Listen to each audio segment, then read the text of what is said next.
Mixtape with Scott. This is your host, Scott Cunningham.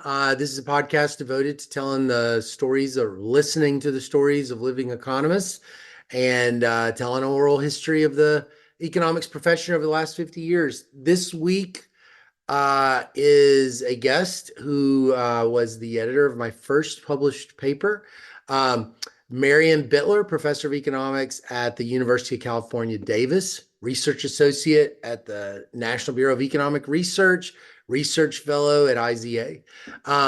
Marianne is part of a kind of longer series, in a way, of work on causal inference.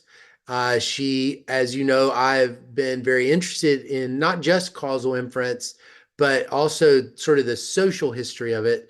And this conjecture that I've had, which is that the credibility revolution didn't spread through econometrics. It really spread through labor markets and social networks, primarily through the students of people like Card, Kruger, Emmons also, and Angrist. And what I wanted to do this year was to interview more of those students and just learn a little bit more of their story. And Marianne was Josh Angrist, in alphabetical order, his first student at MIT. It was a cohort, it was a collection of students at MIT, but Marianne was one of them. And so I was wanting to talk to her for that reason.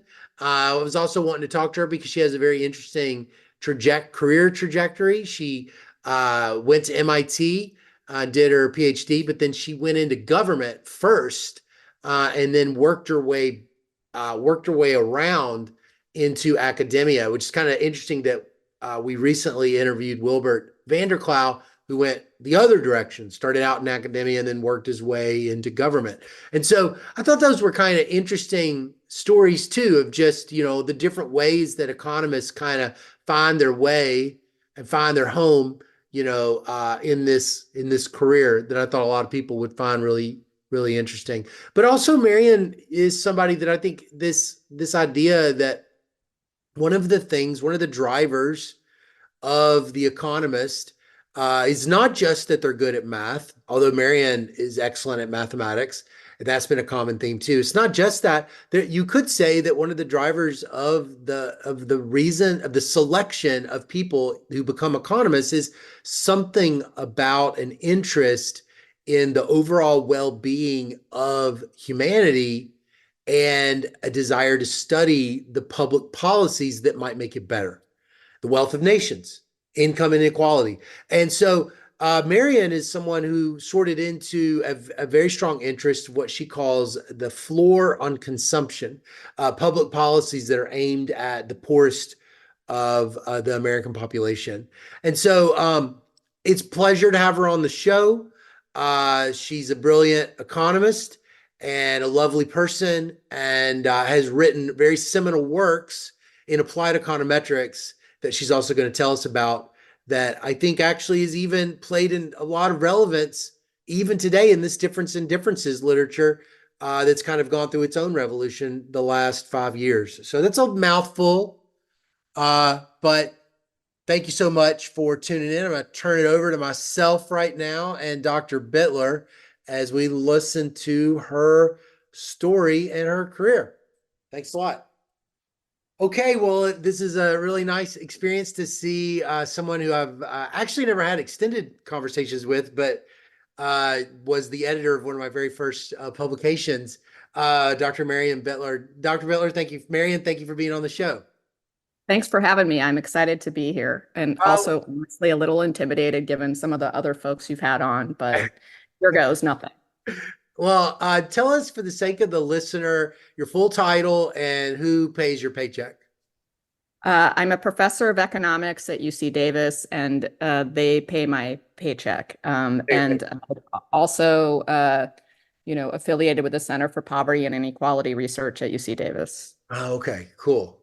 All right, great. Well, let's do an icebreaker. So tell me about a vacation that you took when you were younger. It's not necessarily your favorite vacation, but it is something that has popped in your head every now and then. When I was in college, I finished up most of my courses in the fall of the last year I was there, and I planned a trip to Eastern Europe. And I sometimes think of that as kind of, a really fun trip, and yet it sort of challenged me because I was traveling a bit by myself. So I went to, I didn't go anyplace super exotic, but for Mm. me at the time, it was more exotic than, growing up in central Pennsylvania, where I grew up. And it was really interesting time. And I thought of it recently because I had gone to Prague and Budapest and Warsaw on this trip because it was shortly after the wall fell, like in the year or so after that. And I was just recently back in Prague and reflecting how different Prague looks now. I'm sure part of it is just that I was in different parts of the city. I was there most recently for a conference, and we were staying in the old part of the city, but it certainly looks a lot more like it looks a lot more, the part of the city, maybe it was just the part of the city I was in, is a lot more similar to other parts of Western Europe than I remember thinking it was at the time when I went there in 1991. Oh, that's cool. Yeah, yeah, yeah, yeah. That's neat. I mean, the getting to do stuff as a young adult and then growing up, it's neat because you kind of had an adult's view as a, and then you watched it really change. It is that's I actually don't know if I have had that. I've not. I did. I have. I only started going to Europe, I think, after grad school. So I had never got to see things back then. I think it was also interesting because I used to travel a lot more, and now I'm sort of, middle-aged. I have children. I go to places for conferences, and I don't do the sort of, more pushing yourself, more adventurous. I'm not saying it was adventurous, but it was more adventuresome than the travel I do now. And Right. remembering, taking a late night train to Warsaw, like a night train, so that I wouldn't have to get a hotel room. And then the I think the Uriel Pass had just become okay in Poland, and I was stopped by some ticket folks who didn't speak English, and they sort of questioned it. And so then I was sort of trying to find someone else on the train who could explain my situation to them, which happened. But, that sort of thing, I don't think I put myself out there in quite the same way now, in part because, I would just stay at a hotel and go in the morning now, Right, right, right, right, right. Oh, that's cool. All right. Well, let's talk about your childhood. So you said you grew up in Pennsylvania. Where in Pennsylvania? Yeah, state college. So I am part of the not so atypical experience of economists. My dad was a professor of metallurgy at Penn State, and I grew up in State College where Penn State is. Oh, okay, okay. Well, wait, what's Penn State? What's college? Wait, it's State College. So you said Yeah, it's State what? College. What's it like as a kid? It's a college town. It's actually, I mean, like a lot of other sort of college towns that are not terribly close to urban areas. So it's pretty there. There's mountains. It was a great place to grow up. Very much wandered around freely, and although at the same time it was sort of a not very diverse setting. Sort of it was a mix of people who worked for the university or were at the university, or then, the school district extended out a little further. So there were sorts of some other folks there, but it was a very homogeneous kind of place in a lot of ways. I mean, maybe not class wise, but certainly race ethnicity wise, it was Yeah. very homogeneous, but it, Mm, it was a good place to grow up. I mean, mm, of course, as a kid, all you can think about when you're a spoiled kid is like, I can't wait till I get to go experience the big world out there. right, But right. What did you like to do when you were like, if I had found you on a Saturday when you were like middle school, what would I have found you doing? probably playing sports. Oh yeah? Yeah, um I played soccer, basketball. A little later I took up handball, which is like not team handball like the Europeans, but sort of it's similar to racquetball. I played racquetball. So Uh, lots of sports. you were always athletic. Yeah, relatively athletic. Did Yeah. you play sports in high school too? Yeah, I played basketball in high school. We didn't have, so I'm sufficiently old that uh, I was born in 1967, so they didn't have girls soccer. So I I had to stop playing with a community team in around 10th grade, I think. I see. Okay. Okay. Is your family athletic? Like your parents and stuff like that? I think my dad was pretty athletic. He skied in college and he sort of played handball. That's how I took it up. He was a handball player, so I took it up with him, and he sort of, I mean, not like, it was an important part of our lives. I'm not going to say we're like, we're just normal people who exercise a lot, but it was an important part of our lives. So, Hmm. Hmm. Hmm.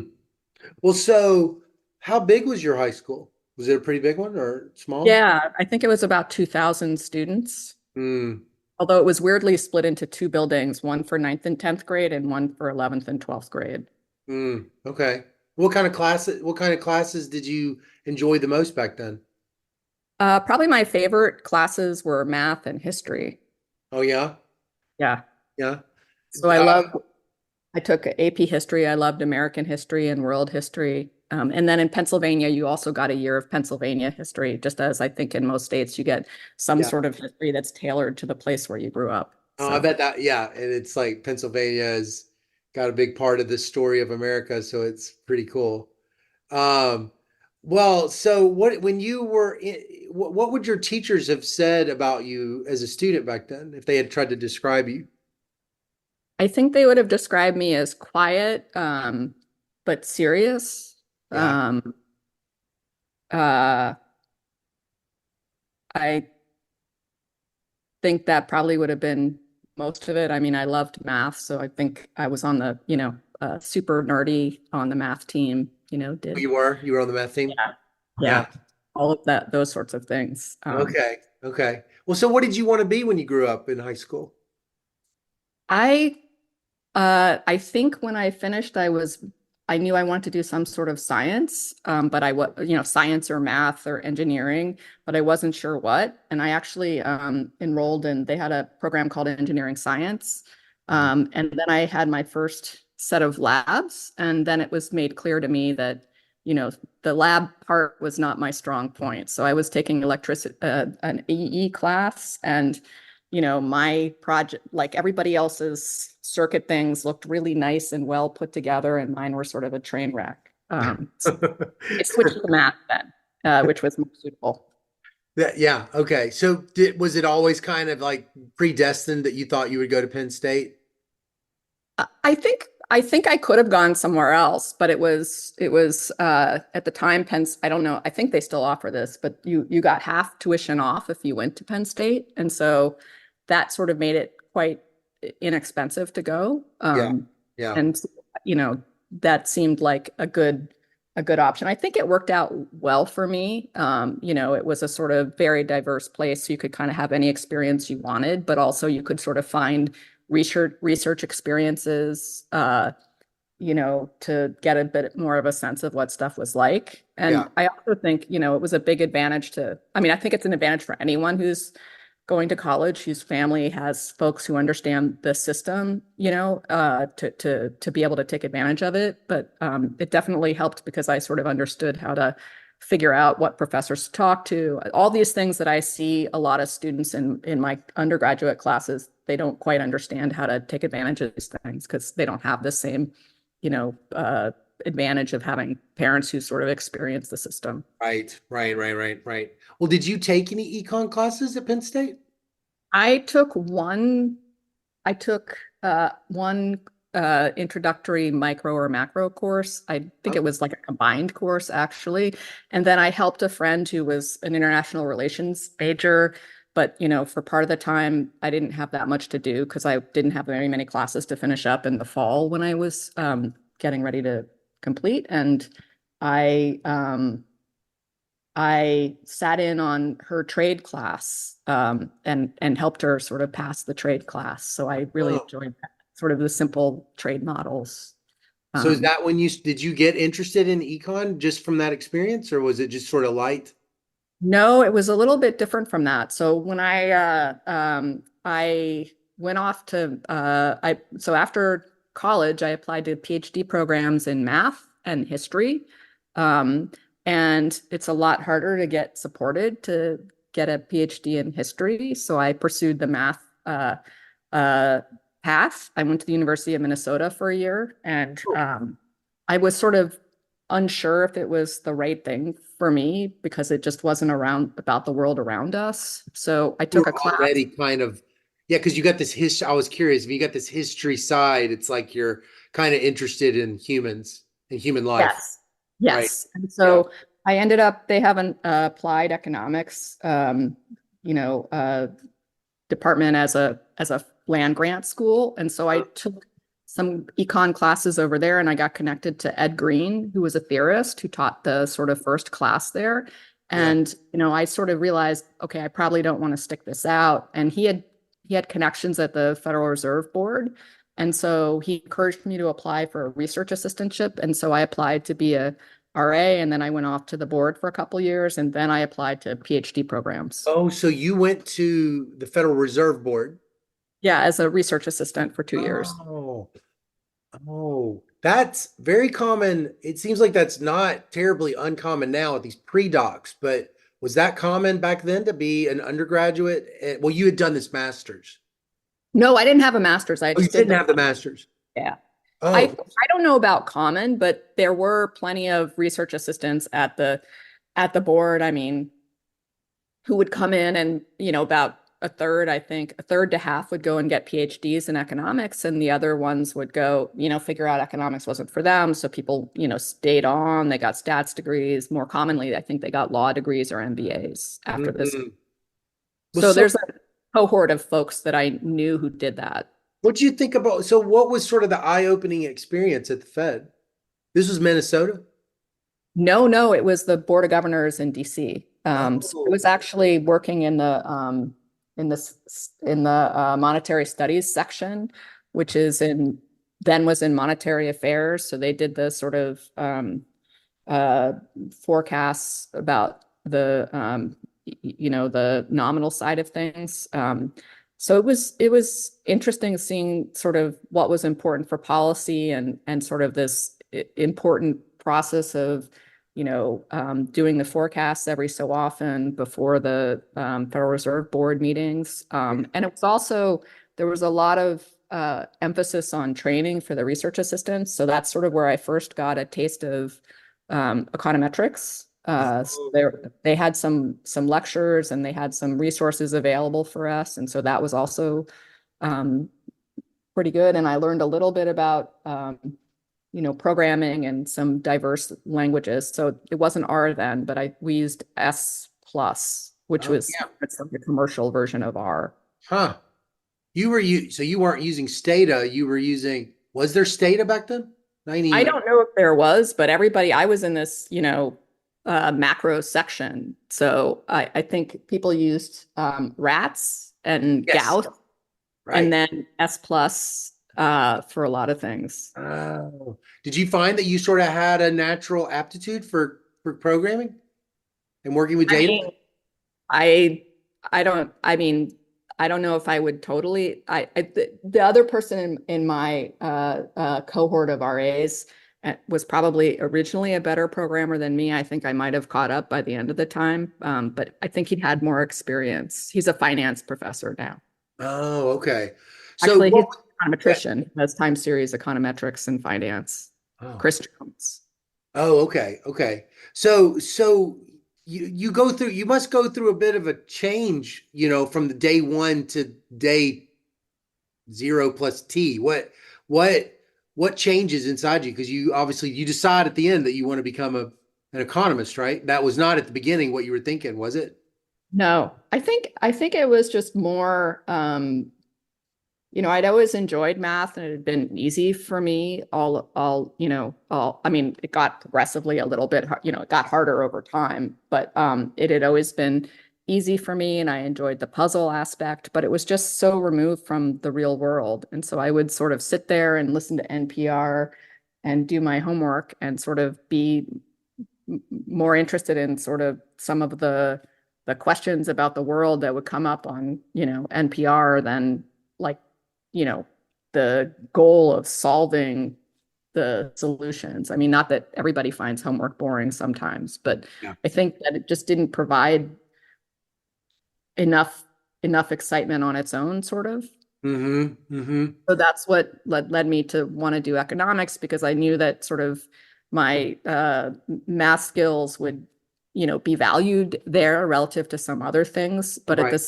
at the same time, there would be the ability to sort of study people and work on issues that I cared about, sort Yeah. of for other reasons. Yeah. Well, who had the biggest, what were there professors or were there some sort of experiences that like really seminal experiences or people there that at the Fed that really had a pretty notable impression on you when you think back?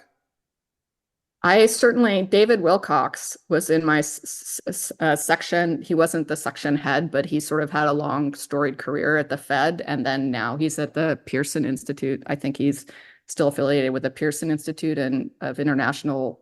I don't remember what the last letter in the acronym stands for. Yeah. Um, and he was very successful research wise, but he really cared about, policy as well. And he sort of had this dual ability to care about both of these things and yet still also sort of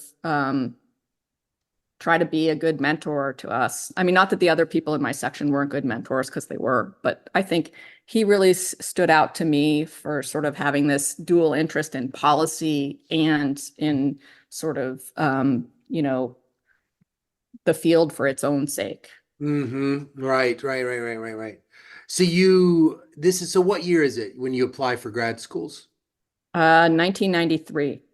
I mean, you end up at MIT and was it, were you sort of just the kind of student that had a lot of self-confidence that you were just like, I'm going to go to the best school in the country. I'm going to like in the whole world. I'm going to sit and they're crazy if they turn me down. I mean, or have you always been that kind of person?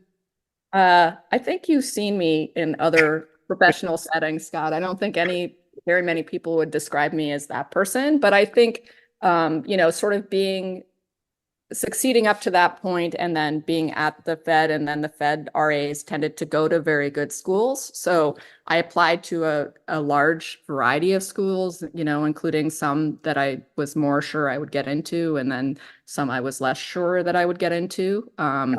But it seemed, so I had some friends who were sort of like the RAs come in cohorts, just like, people graduate from college and they go off usually to do this. And so there were some folks ahead of me. There was one person who'd gone to MIT. And so that sort of, helped me feel as though like I could succeed there. Oh, okay. So you kind of did have a sense of like, you kind of felt like from talking to this person, you're like, man, I could see myself there and doing well.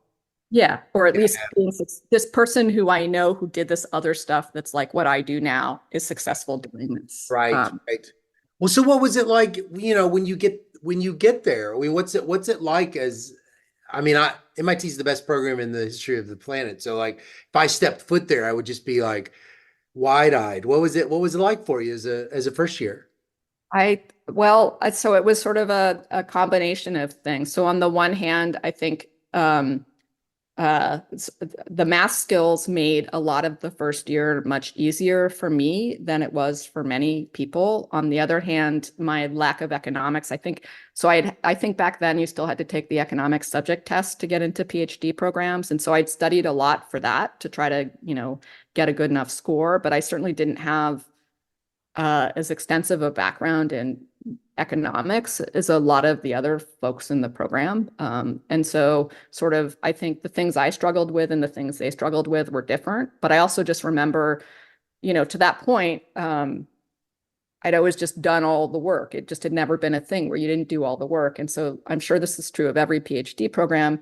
At MIT in your first year, you take one of the fields that you're going to take. And I took public economics, and I had Jim Paterba, who I was a co-chair of my committee along with Josh. And, I worked for him as an RA, and, the syllabus is, I don't know, 40 pages, and there's like 10 papers assigned for each thing. And in my head, along with some of the other folks in my class, we thought, oh, we're supposed to understand everything about all of these papers. And so I remember just feeling like I can never possibly keep up with this, Right. Right. not realizing that this was more meant to be a tool to come back to sort of know if this was the area you were interested in, this is how you figure out more about it. Mm, mm. And I think it was also sort of a sort of strange setting because, well, certainly I wasn't the most cosmopolitan amongst my classmates, let's just say. I mean, I come from a very privileged background, but, there were a wide variety of people who are much more cosmopolitan than me. And so,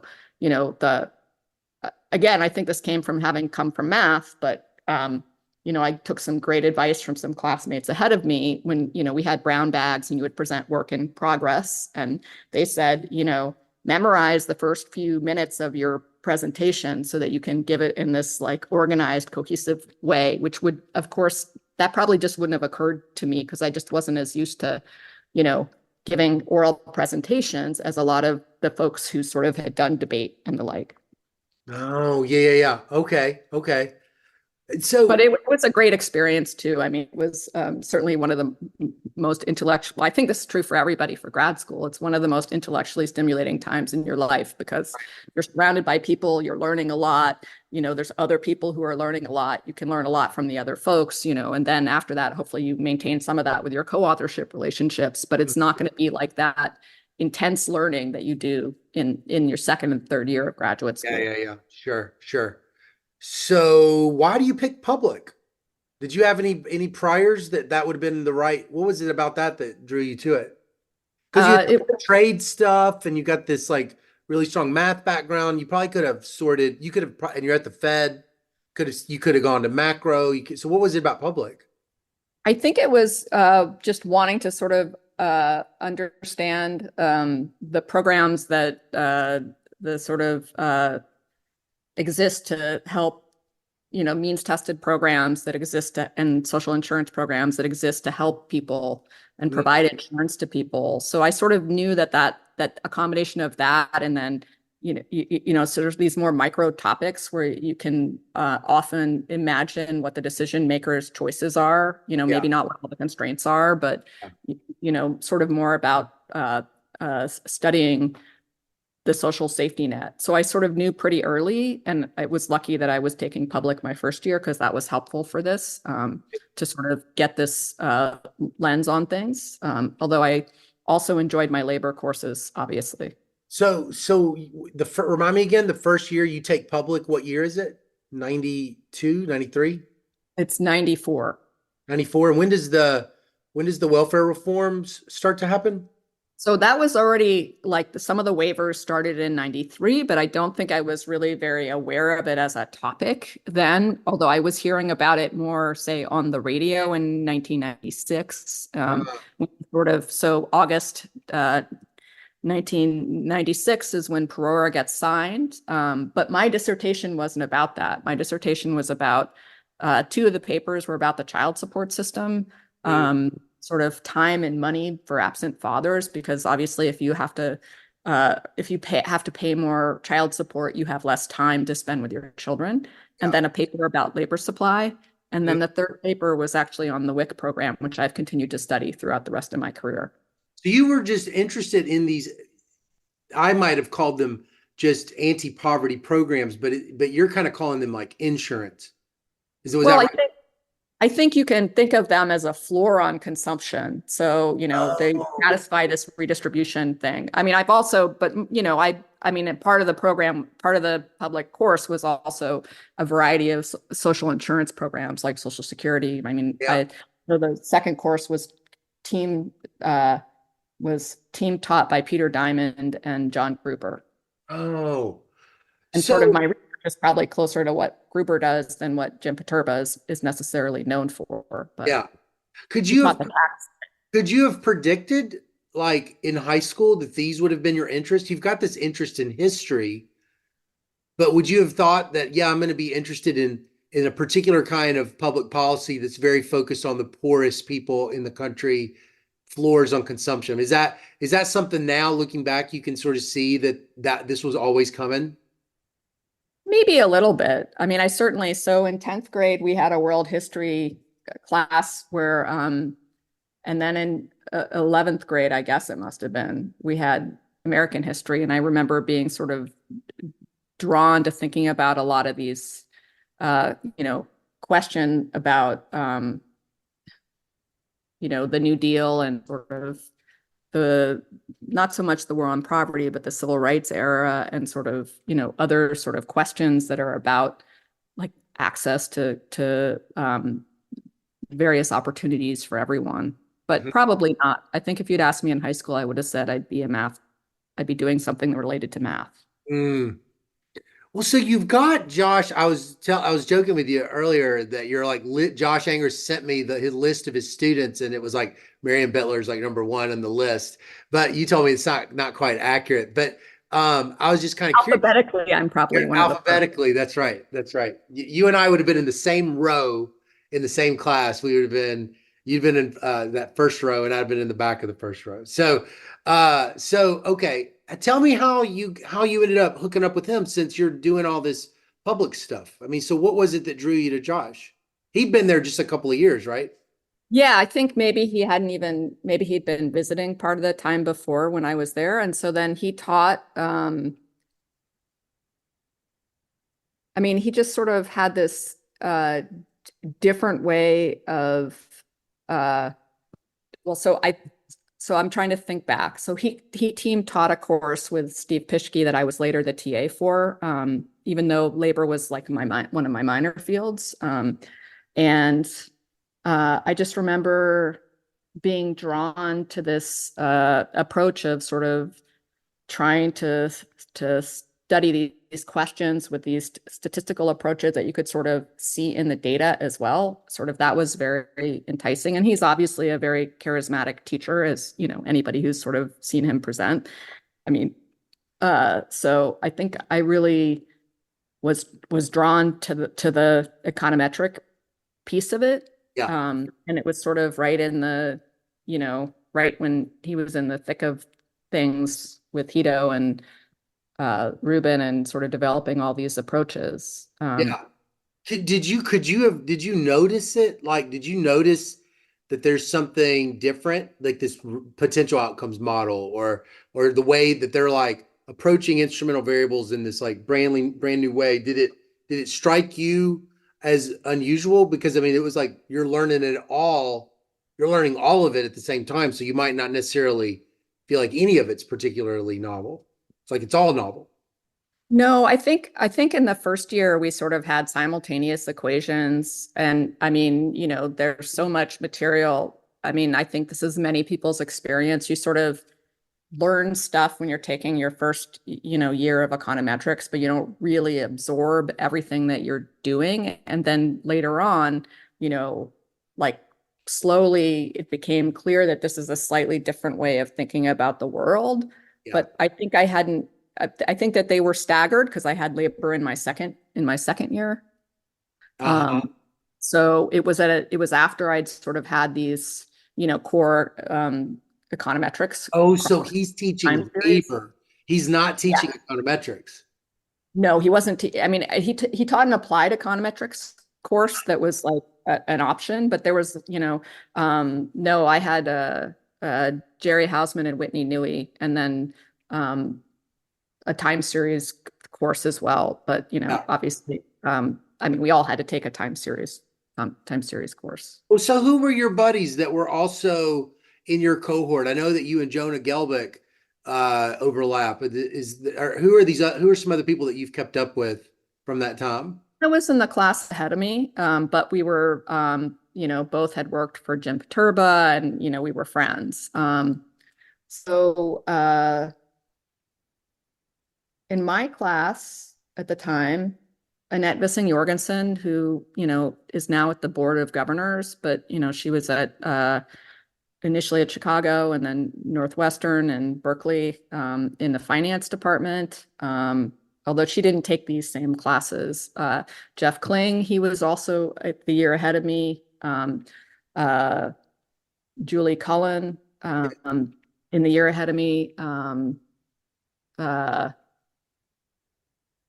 Kim Rubin was a couple years ahead of me. She was also a research assistant for Jim. So there was a set of people who sort of worked for Jim who had an office that was like in the department.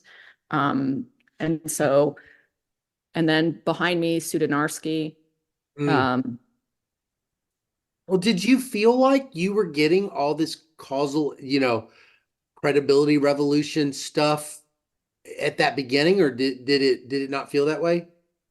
I don't think I realized how different it was from what things had been for people who maybe had come 5 years before that. I Uh, think it was after some of this had happened. And so it was just what we learned, I think is I, how I would describe it. yeah. And so I just don't think that I had the expansive view of all of it to sort of see that that's what was happening. But Mhm. then it became clear once I sort of got out into the world a little bit. Mm. So you graduate and you go back into the government. You kind of bounced from the FTC to the Federal Reserve and then Rand Corporation. So can you tell me a little bit about that sorting into the government as your first jobs? Because it's not as common to Sure. see government back into government then academia. So I'm curious about how this all worked. Yeah, so I certainly, first of all, I wouldn't recommend it as the easiest path, but it also had a lot of advantages in that I had a lot of experiences I never would have had otherwise. And certainly, when I was at the Board of Governors, I got to work on a survey, which I think has been an invaluable part of my training because I think that is something that we as economists don't do as good a job of training our students about data collection as, say, sociology or demography do. Yeah. So it was a great experience, but certainly not the easiest path. I think when I finished, I thought, uh,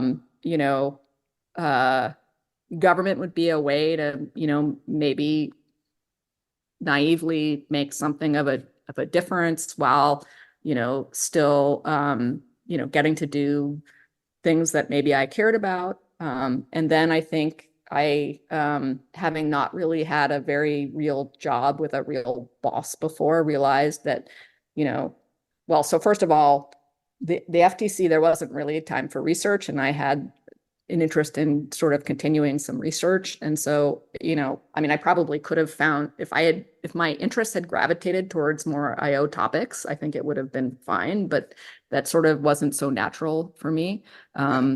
And so then at the board, it was clear, it would be uh, it would be the best fit if what you were interested in doing research on fit into what the Fed cared about. And I sort of, had interests that, you share, I think, sort of thinking about um, topics like abortion legalization, where, that's not exactly in the mandate of the Fed. And You were so, working on this stuff at these positions like the FTC and the Fed, and like what? It's like almost like your side hustle almost. You've got this oh like yeah, yeah. No, no, agenda it that was doesn't not what I was fit. spending. No, I was not spending like my work day on those things. No, Oh. it was just more that I cared about these topics. So I wanted to keep working on this stuff. And I Mm. thought going to Rand to take a postdoc, it was sort of at the boom, like shortly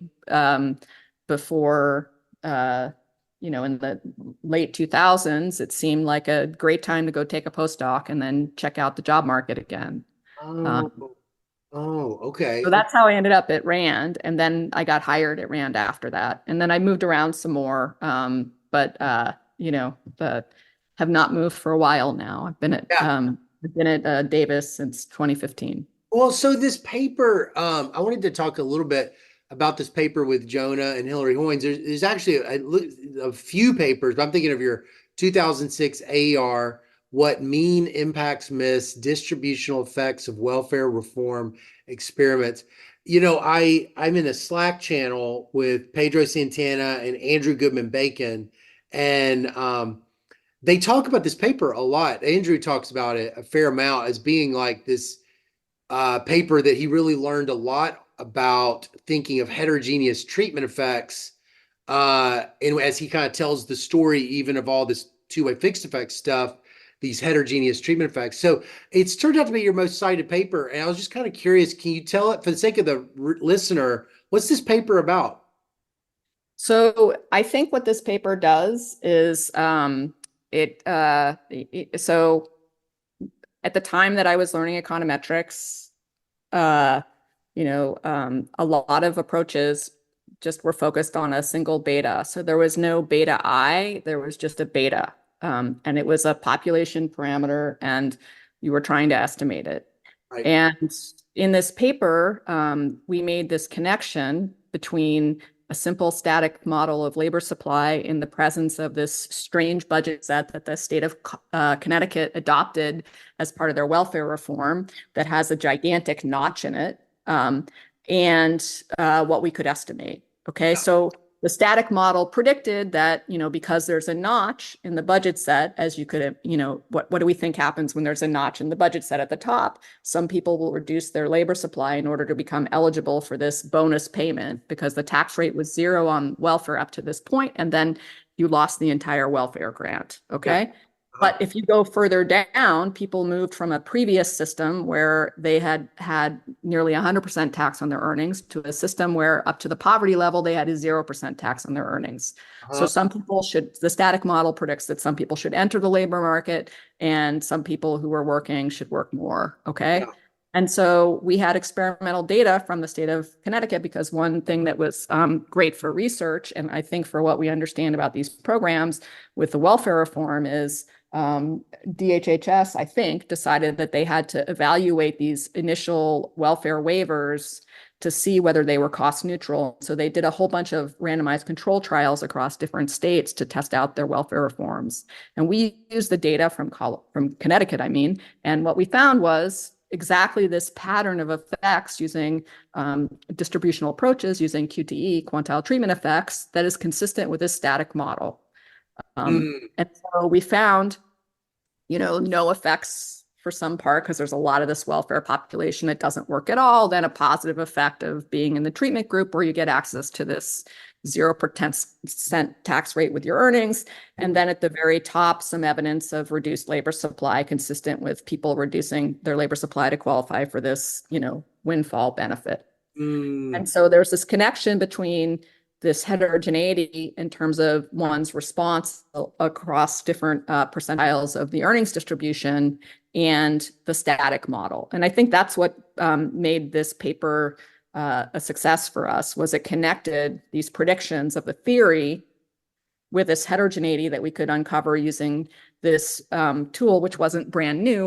There's been QT for a long time, and lots of people have worked on this in a whole bunch of different disciplines. And Roger Kenker's been working on this forever in economics, but sort of had not been applied so frequently in quite this way.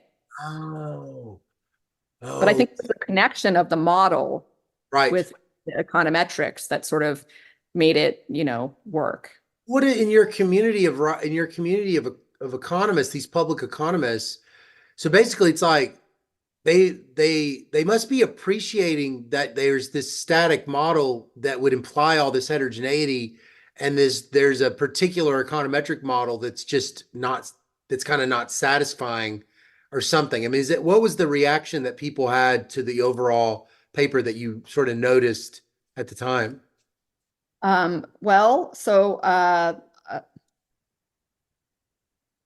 So at the time, Heckman and co-authors like Jeff Smith and lots of others had a lot of papers sort of thinking about QTE and rank preservation and all of these questions that sort of do imply that, you can't, from the marginal distributions, which is what we compared to get these QTE, you can't necessarily draw conclusions about individuals' responses unless you're willing to make assumptions about where people are located in the distribution. And so there was a reaction on that side. Then there's was more of a reaction that actually this wasn't some sort of fundamental heterogeneity.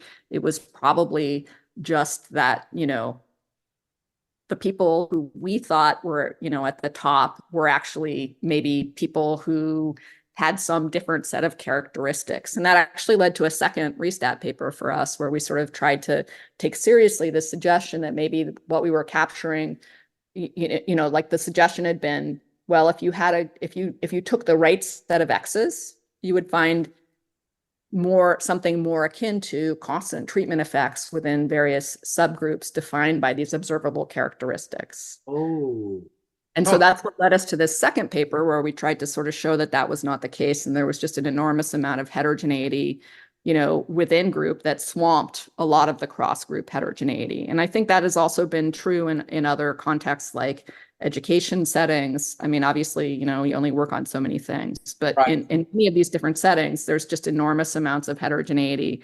And, in a paper with Hillary and Thad Domina, where we look at the Head Start impact study, we also sort of, you can look across different groups and see that there appears to be heterogeneity, even if you sort of take the distribution where you're comparing things at the same spot in the control group, you sort of still see heterogeneity in the effects for different groups, which, I mean, in the educational context, sometimes you can predict from various things. In our setting, it's about what language the kids who are in this preschool experiment speak at home.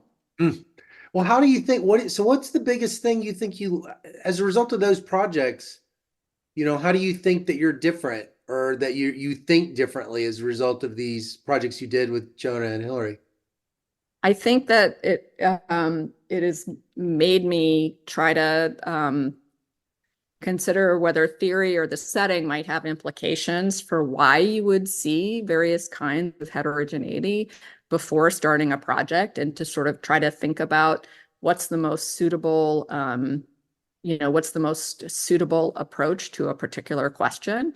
And I think it also sort of makes something like this staggered difference attention to sort of differences in average in treatment effects across locations over time not even remotely surprising, given this Right. enormous heterogeneity that seems to show up across all these other dimensions. Yeah. Yeah.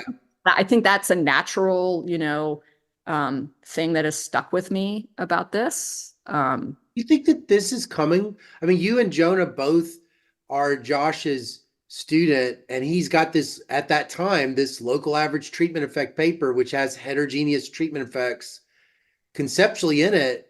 I mean, is this just something that might have been baked into y'all's DNA a little bit, or is it really just coming from this like theoretical model driving this? You didn't need all that late stuff to kind of be thinking this way. I'm sure it helped. I would say, like, at the time, did I have a broad enough view of econometrics to really understand things the same way I do now? Probably not. Maybe Yeah. Jonah did. Maybe Hillary did. I'm not sure if I did, but I think it was baked into me without me even necessarily realizing it. That Hmm. might be how I would describe it. Yeah. Yeah. Well, how come you guys worked so well together, do you think? I mean, I've heard somebody say, once you find these teams that you work well together, you just need to not break up. It's like, y'all need to work together. How come you guys worked so well together? I think when we started, so Jonah and I were good friends in graduate school. And so that was part of it. We became very interested in working on welfare reform. And then we got connected to Hillary, who was also working in this. So I think a piece of it was, that we had this friendship bond and had sort of been trained the same way across a whole bunch of things. And we were also, very, like, all three of us were very substitutable at the time. So I'm sure you have had this experience where you have some co-authorship partnerships where you're, you know, substitutes, and some where you're complements. And Yeah. maybe you're more productive when you're complements, but it's kind of more fun when you're substitutes. Uh-huh.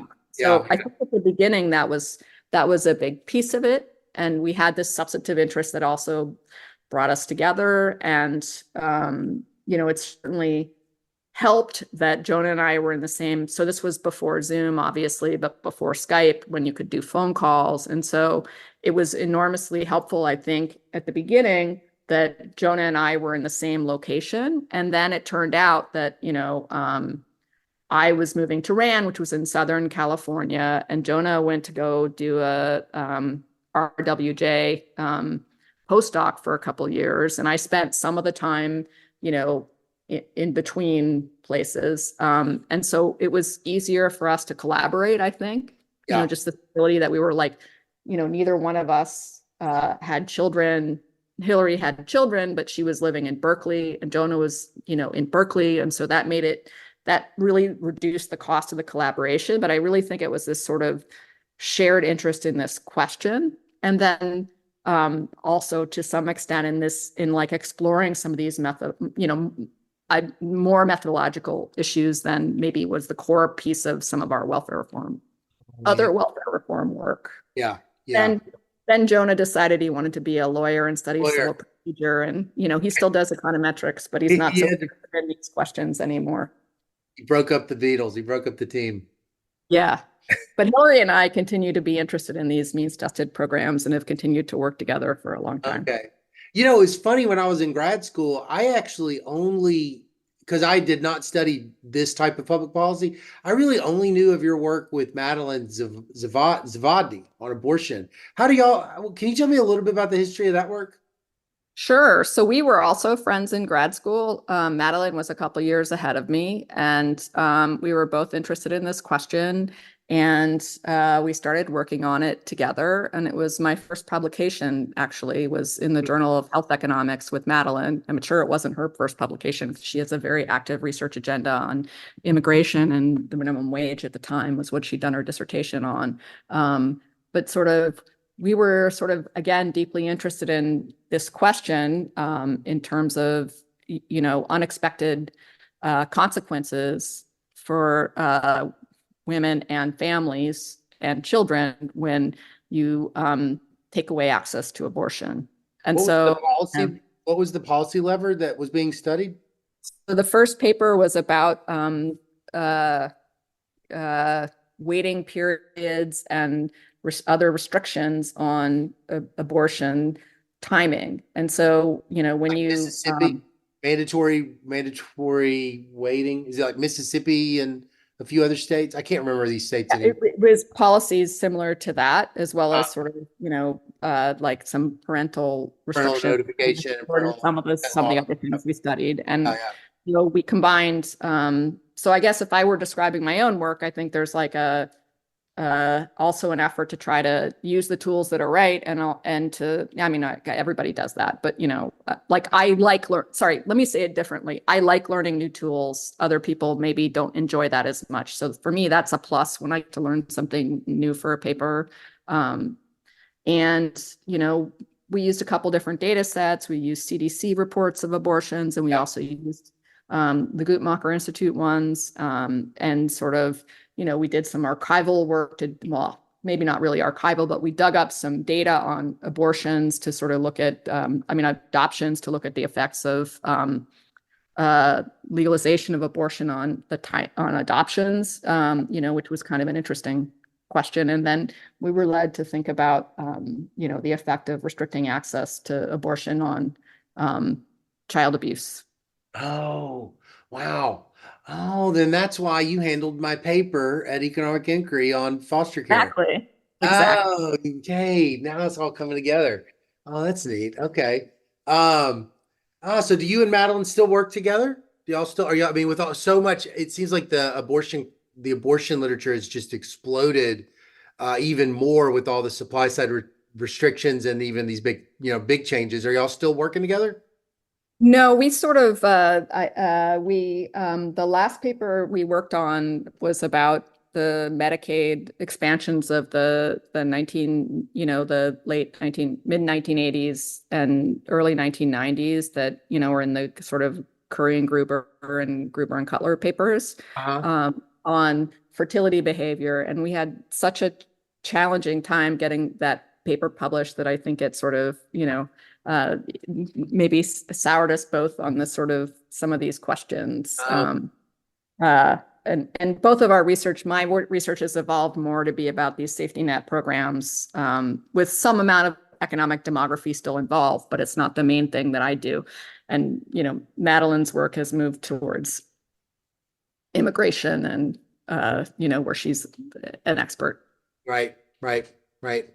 Well, so it's top of the hour, and I wanted to kind of close with something. So I sometimes ask my guests, if you could go back and talk to your old self when she was a student, what do you think has been one of the best lessons you've learned that you wish you could tell her? It could be about papers, but it doesn't have to be. What is it that you sort of think you could say, this has really been a special thing I've learned, and you would like to tell her that?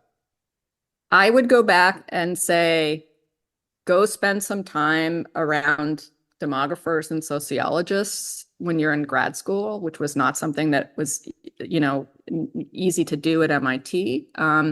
And take more econometrics and more stats. If I could go back, I would take the second year advanced sequence in econometrics, and I also would have tried to take some things in the stats department. I think Mm. those would have been the things that professionally would have been the most useful for me. What would you have substituted out of though?